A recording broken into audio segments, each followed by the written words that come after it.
to the more classical part of the conference today. I'd like to introduce you Filippo Camerota, Professor Filippo Camerota, who will tell you about the strategies to communicate science that Museo Galileo has developed since very many years. So we are very happy to have him here. We thank him. And well, he will give you some lights and some insights, and then of course it can be interactive. So if you want to ask him questions and so on, we can do that. Okay. I'm the vice director of the Museo Galileo. Now, since the time gets short, I want to introduce a little bit what we have done in the recent years in order to communicate science. The museum has been restored completely. The collection is still the same. It's the collection of scientific instruments kept by the Medici and the Lorraine families. And, but we put the instruments on display in a different way, and above all we used new instruments in order to communicate to the large different kind of people, visitors who come to the museum, what they are seeing. Of course, I'm going much more into the multimedia applications we have done in the years in order to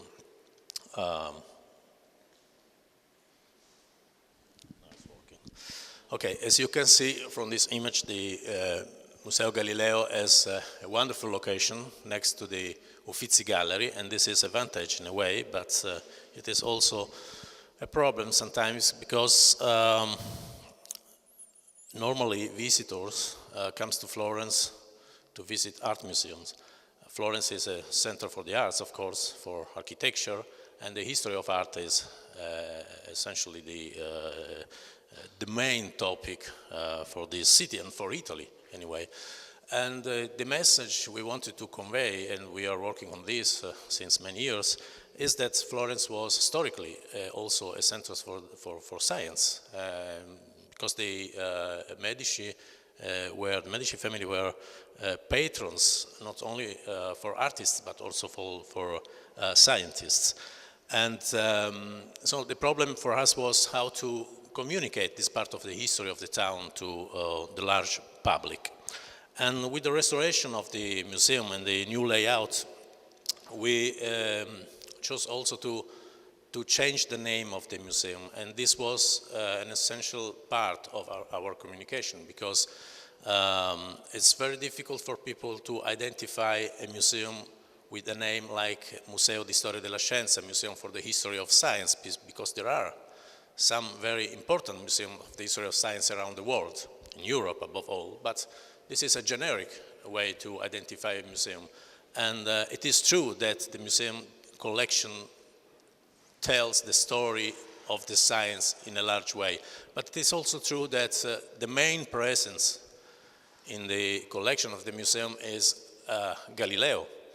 Even if the instruments by Galileo are only 3 or 4, just a few instruments, but these are the only surviving instruments by Galileo, and the only surviving instruments by Galileo are kept in this museum.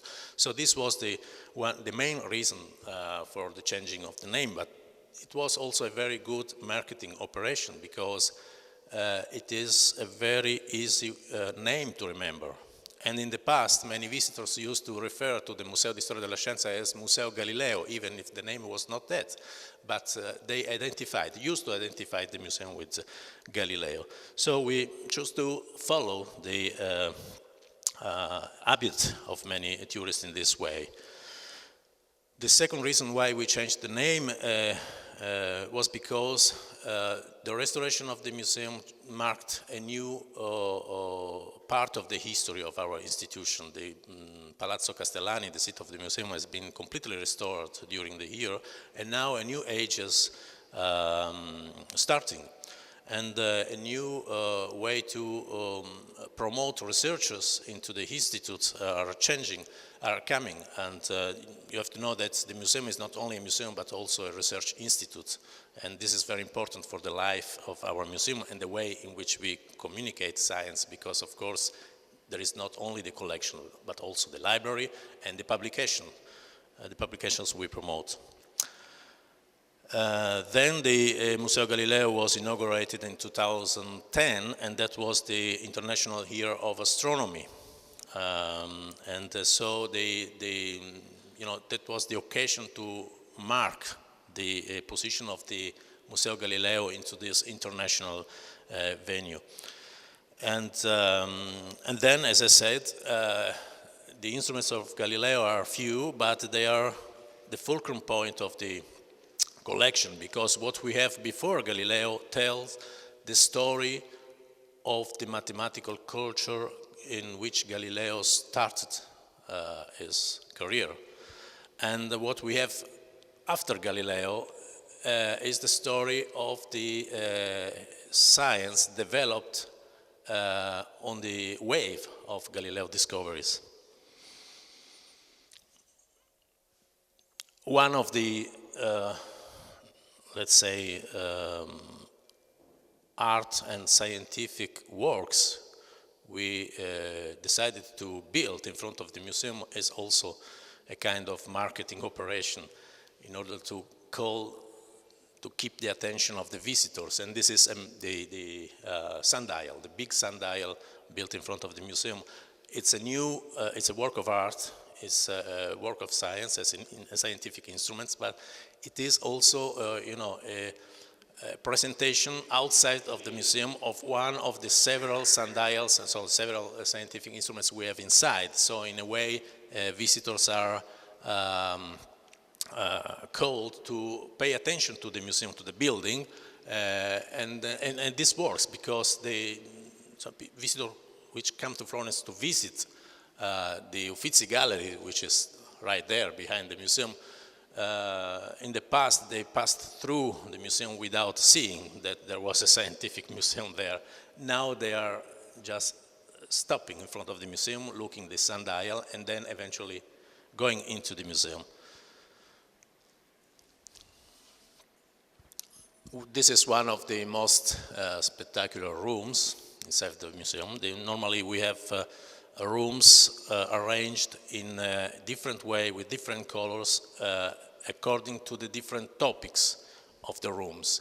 And normally they are all square rooms. There are only two rooms which are different. One is a round room, this one, built around this cosmological monument, which is the armillary sphere built by one of the cosmographers of the Medici. And the other one is the Galileo room, which has, you cannot see this from here, but which has an elliptical shape. So in a way, using this geometrical shape, the circle and the ellipse, we wanted to convey the message of the change in the cosmological knowledge from the Ptolemaic era, and the armillary sphere it is a monument of the Ptolemaic cosmology, where the world was round and the Earth was at the center, to the modern cosmos, which assumes the elliptical shape after Galileo's discoveries and Kepler's contribution, of course. This is the big room devoted to electricity, electromagnetism, and the second floor. Normally the two floors are differentiated in terms of their history. In the first floor we have the Medicean collection, so instruments collected from the middle of the 16th century up to the the end of the 17th century. And then in the second floor we have the Lorraine collection, which goes up to the end of the 18th century. Some of the showcases are spectacular, like this. It is a huge showcase, 5 meters large and 3 meters high. It is a room in itself, And, but sometimes it is very important to have an impressive presentation of the instruments because, like in this case, the instruments are very special. This is a kind of presentation of the skillful of the artisans working glass in Florence, which were particularly skilled in doing this kind of instruments. This was around the middle of the 17th century when the Accademia del Cimento was working around the Galilean experiments.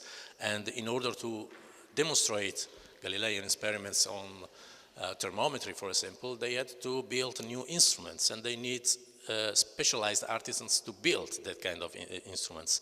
So the story of the science in Florence and around Galileo, but not only, is told during the visit of the museum, just using the instruments as marks.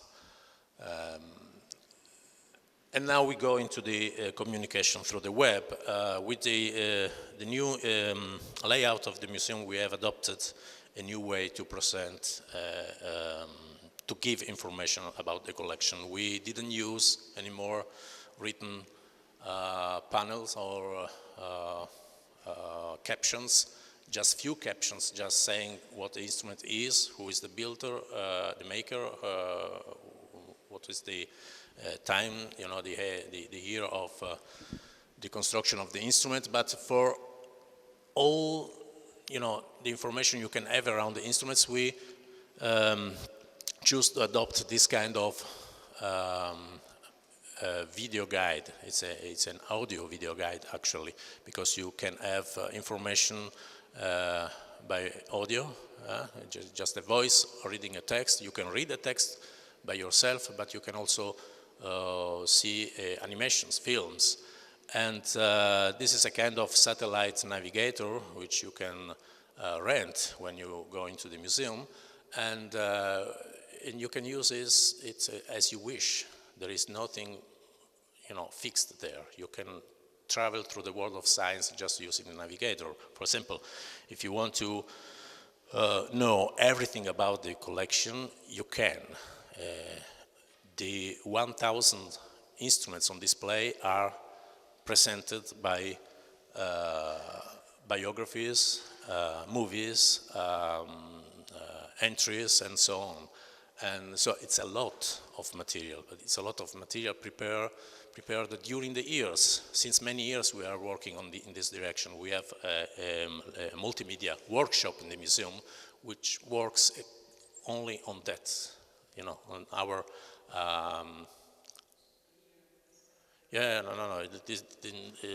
since many years we developed this because this was the only way for us to communicate with people. And of course, in the years, all this material was presented through the website. But now the website is completely readable through this small instrument. But there is, you know, all the information are not into the instruments because otherwise it's very difficult to navigate. There would be so many information inside. The instruments works with radio frequency identification of the objects. So you put the instruments in front of a showcase and the instruments recognize the objects inside the showcase. And so it can tell you everything about that 8, 10 instruments, not more.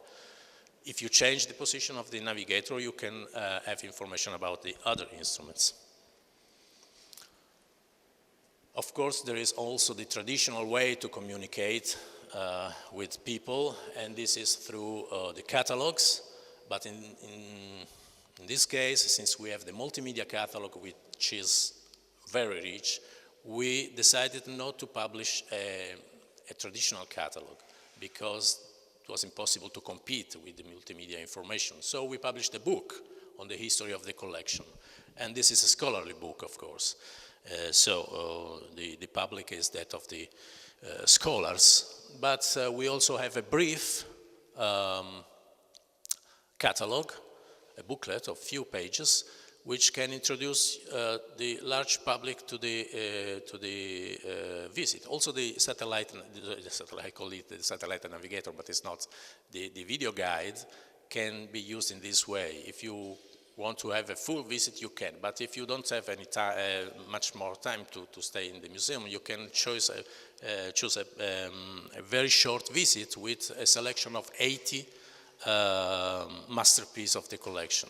And then there is also a third way to navigate, which is built for children. So there is also this part of the public which is very important. Schools are coming more and more in the museum, so very small visitors are every day in the museum, and we had to develop a special language to communicate also with that kind of visitors. And this is, for example, the traditional way to communicate with children, just using very simple play in order to communicate what Galileo did and what other scientists did in the past. And then to answer to the question how instruments work, which is important because when you visit a science museum or a museum for the history of science, you can see very beautiful objects because they are really beautiful. If you go there and you see the Medicean collection, in some case you are in front of masterpieces of artisanship, and but you don't know how the instruments can be used. So the visit in a way is frustrating if you are a curious visitor. And then so we developed a new interactive area. So we rebuilt models of some of the instruments in the collection, working models. So you can actually go into this area and use that models. So you can use virtually the telescope of Galileo to see what he used to see through the telescope, which is not what you can see now with a simple binocular, it's much less. And you can see what Kepler used to see with his telescope and so on. And then the other mechanical models of the Galilean room explaining the problem of speed or the geometry of the parabola and so on, since arriving to the application of the pendulum to the clock, and so we arrived to a room with mechanical clocks, which is very interesting. The interactive area is related to the didactic workshops, which are studied for the schools. Normally the teachers are dressed as scientists or as Galileo, just to give a different way to communicate, especially with young students. And then the website, of course, is designed in order to give all the information you could desire to have about this museum. You can have a virtual visit of the museum, so all you can visit in the museum, you can also visit through the website. Normally we have visitors who come from abroad already prepared because they have already visited the museum on the website. And then when they arrive here, they know exactly what they want to see. And then we have a didactic, many other applications of course, but a didactic one which I think is very important to understand what is happening with the instruments. The series you see there, the instruments of science, for example, is a collection of a few instruments for the moment, which are the astrolabe, Galileo's telescope, Galileo's compass, and the microscope. And you can find applications like this one that I hope is working. No, it's not working, of course. So, I have to go out from.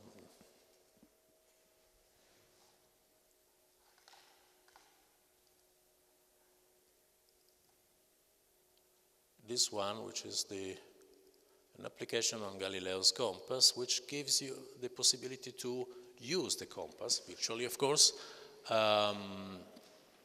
doing all the 32 operations of the instrument described by Galileo in his treatise Le operazioni del compasso geometrico e militare.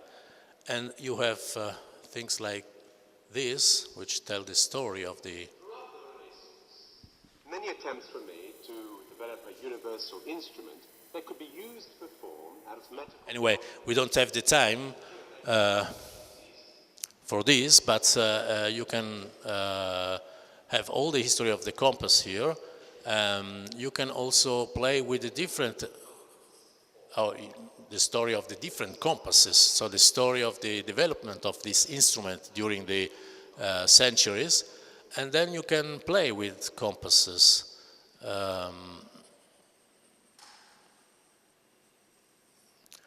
You have different kind of compasses like this, and then you have to choose to which operation the compass is to be associated. For example, this one is an elliptical compass. If you do this operation, which is right, you can see how it works. It's very simple, but it's very immediate.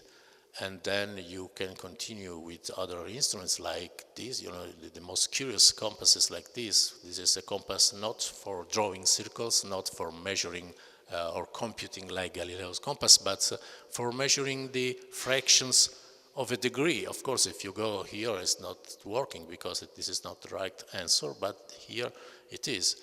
And then you can see that if you're measuring the height of a star with a quadrant, you have a degree which is 30, but also something else, and you don't know how much is that fraction. But if you use this compass, which has a proportion of 1 to 60, so based on the degree of, different of degree of in 60 units, you can measure the fraction which is 25 minutes. And then you have another fraction which is, for example, 20 seconds. So in this case, you can have a much more, much precise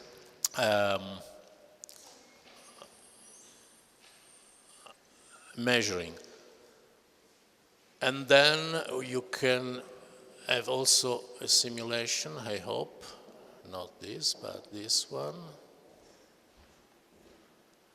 Here, this is just a demo, so we are not connected with the web.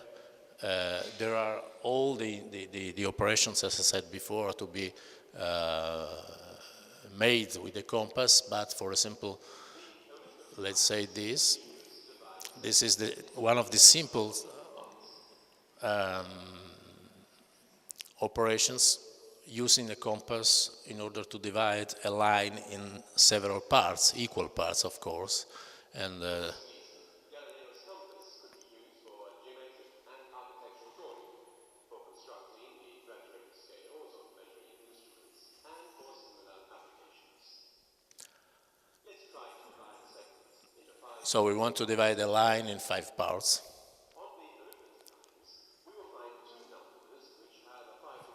Can you hear? So you find on the arithmetic line 2 numbers which have the proportion 1 to 5, because we want to divide the segment in 5 parts.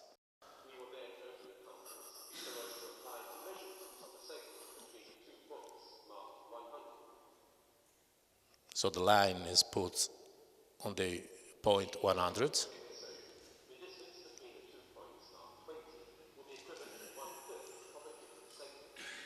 If you take the distance between the points 20, which is 1/5 of 100, you can divide, of course, with that segment, you can divide the line in 5 parts.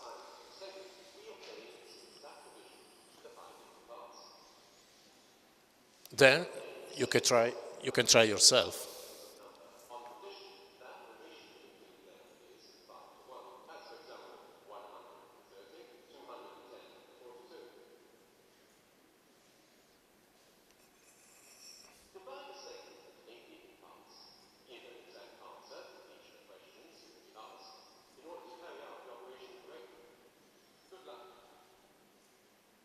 So this is the exercise. We want to divide a line in 8 parts.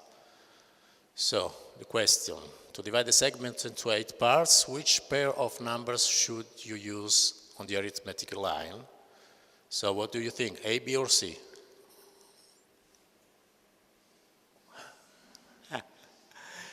A pair of numbers which has a proportion of 1 to 8, so B, because 30 is 8 times into 24. And so you prepare the compass with these two pair of numbers.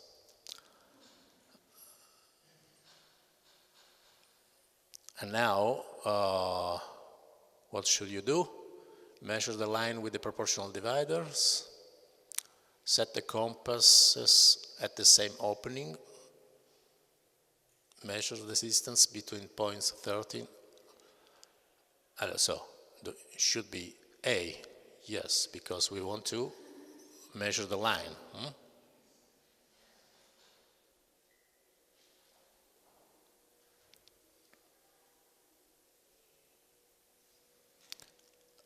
Now, what do you think, A, B, or C? A? We are going to put the line on between the 2 points 24, 240. And then we are going to measure wrong.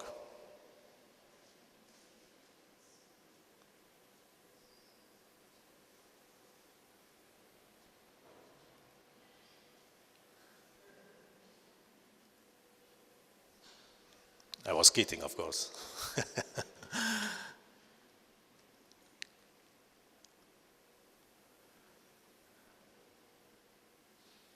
Now, measuring that segment, you can put the same segment on the line, and then you have the line divided into 8 parts. And so on. You can go back. Is that finished? Yes. You can go back there. No. Here. Yes, and you can play with other operations. Since this is a masterclass, if you want to come here and try, you can, of course. Otherwise, if you have questions, I'm here, or we go ahead with the other presentations. Thank you.